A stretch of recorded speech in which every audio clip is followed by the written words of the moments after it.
So hello and welcome guys and this side और विजय है और आप सभी लोगों का दोबारा से स्वागत है टर्म 2 की सीरीज में। और इसमें हम चैप्टर 8वां पढ़ने जा रहे हैं। ज्योग्राफी की 12th क्लास का है मैन्युफैक्चरिंग इंडस्ट्री। आप सभी लोगों ने टर्म 1 में बहुत सपोर्ट किया है, अब टर्म 2 की बारी है और अब हम टर्म 2 के सिलेबस को स्टार्ट कर चुके हैं। लेक्चर पहले से अपलोड है, सारे जाके वॉच करिए। बता रखा है कौन कौन सा पार्ट आना है, कौन कौन सा नहीं आ रहा है। अगर आपने नहीं देखी हो वीडियो तो उसे जाके वॉच करिए। हमने बता रखा है कि इस बार एग्जाम के अंदर कौन चैप्टर आया और कौन से नहीं आ रहे। स्टेट बोर्ड के लिए सारे चैप्टर आते हैं, दैट इज हम सारे के सारे चैप्टर ज्योग्राफी की क्लास में आप लोगों को बताते रहेंगे। तो ये चैप्टर मैन्युफैक्चरिंग बेस्ड है। इस मैन्युफैक्चरिंग का मतलब होता है विनिर्माण। विनिर्माण यानी कि मैन्युफैक्चरिंग, और मैन्युफैक्चरिंग इंडस्ट्री जो है हमारे देश की सबसे इंपॉर्टेंट इंडस्ट्रीज में से एक आती है। हमें पता है कि सेकेंडरी एक्टिविटी सारी की सारी मैन्युफैक्चरिंग इंडस्ट्री के अंदर हमें देखने को मिलती है। So if you are new in this channel तो चैनल को सब्सक्राइब जरूर करिएगा और साथ में अगर आपको वीडियो अच्छी लगती है तो लाइक करिएगा, बुरी लगती है तो डिसलाइक करिएगा। कंप्लीट देखिएगा, जज करिएगा क्या हो सकता है और इन सभी प्लेटफॉर्म पे आप हमारे साथ ज्वाइन हो सकते हैं। सो इस चैप्टर की शुरुआत अगर हम करें तो हम इंट्रोडक्शन से इसकी शुरुआत कर सकते हैं।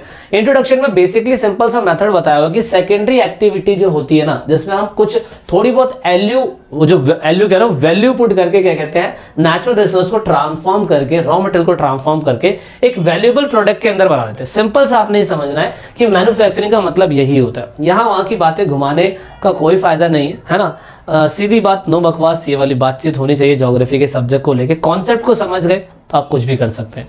तो यहाँ पे एग्जांपल के लिए मान लीजिए कॉटन आपके पास था। Cotton is a natural resource और रॉ मटेरियल। उसके बाद क्या कहते हैं, मान लीजिए आपके पास आयरन ओर था।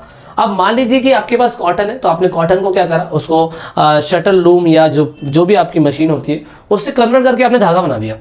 धागा बनाने के बाद आपने क्या कर दिया, आपने कपड़े बना दिए। So this is called the manufacturing. Simple सी बात है, मैन्युफैक्चरिंग में यही होता है सेकेंडरी एक्टिविटी। ऐसे ही आयरन ओर है। आयरन ओर को हमने एक कोल के ऊपर बहुत लंबी मात्रा में इसको गर्म करा। फिर वो तो आपको पता है कि मशीन होती है। गर्म करने के बाद हमने इस आयरन ओर में से आयरन निकाल लिया। तो this is called the manufacturing. Simple है। और मैन्युफैक्चरिंग के लिए इंडस्ट्रीज का होना जरूरी है। तो इसीलिए अब मैन्युफैक्चरिंग आपके दिमाग में क्या सिर्फ कपड़ा ही है, ऐसा नहीं है। आप जो मार्केट में कुछ भी चीज खरीद रहे हैं ना, एवरीथिंग, जो भी चीज मार्केट में आप खरीदे सारी वो मैन्युफैक्चरिंग होके आ गई। आपके पैंट से लेके बनने वाला मोमोज जो आप खा रहे हैं वो सब आप मैन्युफैक्चरिंग के हिस्से में देखते हैं। कोई भी नेचुरल रिसोर्स को कन्वर्ट करके एक वैल्यूएबल प्रोडक्ट में बना देना वो सेकेंडरी एक्टिविटी होती है और वो मैन्युफैक्चरिंग का पार्ट होती है।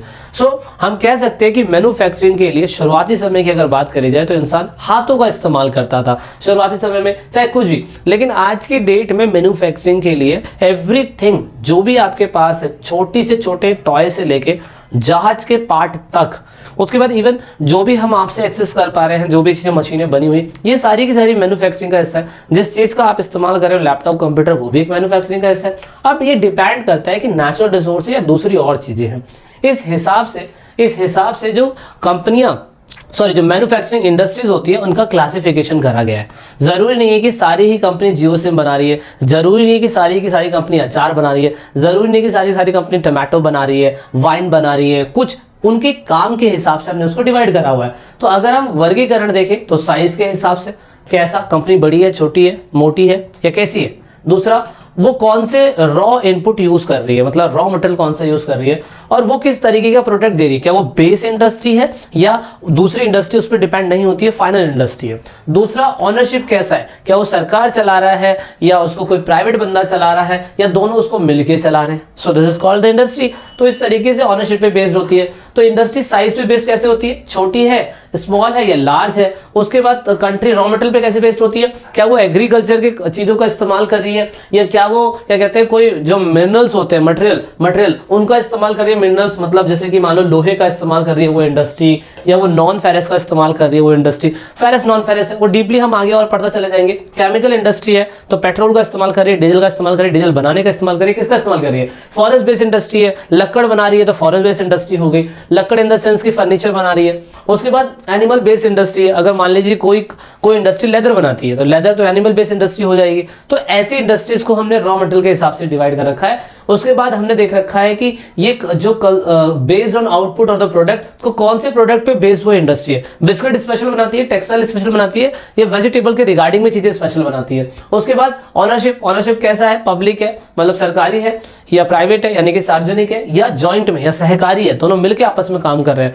तो बहुत सारी चीजें, आपको पता है अमूल दूध पीता है इंडिया, गुजरात में है आनंदा, लेकिन पहले ये प्राइवेट थी लेकिन अब ये सरकारी प्लस प्राइवेट दोनों हो गई है। सरकार का इसके अंदर क्या कहते हैं बहुत बड़ा रोल है, तो वो जॉइंटली हो गई है ना, तो इसीलिए ऐसी इंडस्ट्रीज को हम क्या कहते हैं। अब ऐसा नहीं है कि जो क्या कहते हैं आपकी इंडस्ट्रीज होती है वो सिर्फ इन्हीं पे ही बेस्ड होती है, ऐसा नहीं होता है। इंडस्ट्री जो होती है उसको लगाने के लिए, उसको उद्योग को लगाने के लिए हमें बहुत इंपॉर्टेंट चीजें देखनी पड़ती है। कोई भी इंडस्ट्री उठ के कहीं पे नहीं लग जाती है। इंडस्ट्रीज को लगने के लिए raw material, power, market, transport, सस्ती लेबर, कम्युनिकेशन, सारी चीजें जरूरी होती है। आप देख लीजिए कि गुड़गांव, नोएडा, बदरपुर या जो भी आपके जहां पे भी आप लोकल में रहते हैं, बड़ी से बड़ी फैक्ट्रियां, बड़ी से बड़ी इंडस्ट्रीज अगर कहीं पे सिचुएटेड होती है तो ये सारे फैक्टर होते हैं। आप भी इन फ्यूचर कोई अपनी खुद की इंडस्ट्री खोलना चाहेंगे तो आप ये देखेंगे कि ये सारी चीजें एक्सेस हो पा रही कि नहीं। इसके अलावा एक दो बातें और भी हो सकती है। एग्जांपल के लिए मान लेते हैं रॉ मटेरियल। पहले तो मान लीजिए कि आपको अपना खुद का कोई चीनी का उद्योग खोलना है, चीनी की फैक्ट्री खोलनी है, तो आपका रॉ मटेरियल, आपका जो उद्योग होगा वो वही होगा जहां पे आपको गन्ना पास में एक्सेस हो जाए। आप दिल्ली के अंदर शुगर की फैक्ट्री खोलना चाहते हैं लेकिन गन्ना आ रहा है आपका पंजाब से, तो उसका कोई फायदा आपको नहीं होगा। फैक्ट्री आप वहीं खोलेंगे जहां पे आपको रॉ मटेरियल पास में इजीली एक्सेस हो जाए और इवन वो जो गन्ना उगाने वाला है उसको भी अच्छी वैल्यू मिल जाए। सो दैट इज वाई ये एक प्रोसेस है, एक तरीका है, रॉ मटेरियल पे बेस्ड है। और रॉ मटेरियल नहीं होगा तो आप कहीं भी इंडस्ट्री नहीं खोल सकते हो। दूसरा शक्ति, भाई इंडस्ट्री को चलाने के लिए हमें इलेक्ट्रिसिटी की जरूरत पड़ेगी, हार्ड एनर्जी की जरूरत पड़ेगी। और उसके बाद क्या कहते हैं यहाँ पे मेन पावर की बात है तो हमें पता है कि एल्यूमिनियम इंडस्ट्री, कोल इंडस्ट्री, उसके बाद आयरन इंडस्ट्री, इन इंडस्ट्री में तो कितना ज्यादा हमें एनर्जी की जरूरत पड़ती है, तो हमें वहां चाहिए एनर्जी में। ऐसा तो है नहीं कि आप मोमबत्ती जला के अपने लेबर से कहेंगे काम करो, नहीं हो सकता है ना। तो इसलिए शक्ति दैट मींस इलेक्ट्रिसिटी से रिलेटेड हो सकता है या दूसरी और चीजें। मार्केट ये है कि जो भी सामान आपने बनाया है उस सामान को बेचने के लिए आपके पास मार्केट होना जरूरी है। मार्केट होना इसलिए जरूरी है कि आपने अपनी कंपनी के अंदर कुछ भी बना लिया, बहुत सारा कुछ चीजें बना ली, उसको बनाने के बाद ऐसा तो नहीं कि आपकी फैमिली उसको खा लेगी सारा का सारा, नहीं खा सकती। मार्केट में बेचना जरूरी है। इसलिए जहां पे भी आपकी इंडस्ट्री है आपके पास परचेजर होने जरूरी है, होलसेलर होने जरूरी है जहां पे आपका सामान बेचा जा सके। तो ये मार्केट जरूरी है। उसके ट्रांसपोर्ट, ऑफ कोर्स चीजों को लाने ले जाने के लिए ट्रांसपोर्ट चाहिए ही चाहिए, तो आपके पास ट्रांसपोर्ट होना जरूरी है।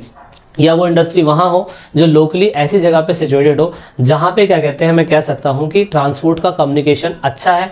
इवन ट्रांसपोर्ट और कम्युनिकेशन दोनों ही होना जरूरी है। या तो आपकी फैक्ट्री के अंदर, मैन्युफैक्चरिंग इंडस्ट्री के अंदर आपका खुद का ट्रांसपोर्ट हो, बड़ी बड़ी कंपनी अपना खुद का ट्रांसपोर्ट निकाल देती है ना, तो ऐसा होता है। अब लेबर तो जरूरी है, ऑफकोर्स जितनी सस्ती लेबर हमें मिलेगी उतना ज्यादा अच्छा है। जितनी सस्ती लेबर और स्किल्ड लेबर होनी चाहिए, सिंपल सी बात है, सस्ती और स्किल्ड दोनों होनी चाहिए, क्योंकि यहाँ पे कंपनी जो है खुद काम नहीं करेगा बॉस, वो लेबर से काम करवाएगा और वो लेबर जो है वो स्किल्ड भी होनी चाहिए। मान लीजिए कि आपकी कोई इंडस्ट्री इसमें से पढ़े लिखे लोगों की क्वालिफिकेशन चाहिए। आपने देखा होगा इश्तिहार पे लिखा होता है बीए ग्रेजुएट फलाना ढिमकाना, कोई कहता है 10वीं पास भी चलेगा, तो वो डिपेंड करता है कि इंडस्ट्री किस हिसाब से आपकी है। अच्छा, तो ऐसा बोला जाता है कि चलिए मान लेते हैं कि ये सारी चीज़ें इफेक्ट करती है, तो ये बताइए कि दिल्ली में, मुंबई में, चेन्नई में, कोलकाता में, बेंगलोर में, यहाँ पे इंडस्ट्री पहले क्यों सिचुएटेड हुई?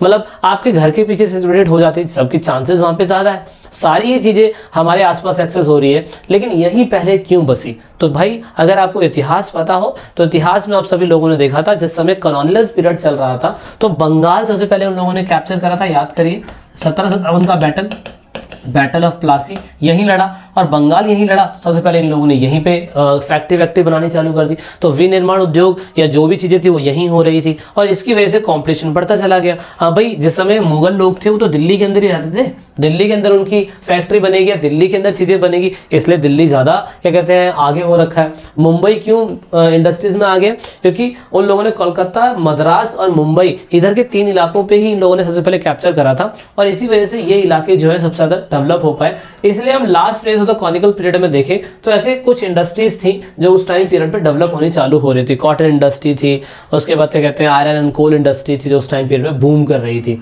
तो ये इंडस्ट्री हिस्ट्रिकल फैक्टर मैटर कर जाता है। दूसरा मैटर कर जाता है सरकारी नीति। कोई भी इंडस्ट्री ऐसी नहीं होनी चाहिए जो सरकार की नीतियों के खिलाफ हो। कोशिश ये करी जाती है कि अगर मान लीजिए कि आपकी कंपनी एक लेदर बनाने वाली एक कंपनी है, लेकिन उस लेदर की वजह से क्या कहते हैं आसपास के जीव जंतु मर रहे हैं या आसपास का पूरा इकोनॉमिक व्यवस्था खराब हो रहा है, आसपास का एनवायरनमेंट खराब हो रहा है, तो ऐसी सिचुएशन के अंदर आपकी इंडस्ट्री को चलाया नहीं जा सकता, क्योंकि वो इकोनॉमिक डेवलपमेंट पे फोकस ही नहीं कर रही है, वो एनवायरमेंटल को डिस्ट्रॉय कर रही है। So that is why government policy होनी जरूरी है, और कहीं कहीं तो गवर्नमेंट अप्रूवल की भी जरूरत पड़ जाती है। तो ऐसे बहुत सारे केसेस हमें देखने को मिलते हैं। ओके, सो ये थोड़ा सा इंट्रोडक्शन पार्ट था मैन्युफैक्चरिंग इंडस्ट्रीज को लेके, and I hope you got so much information in this video.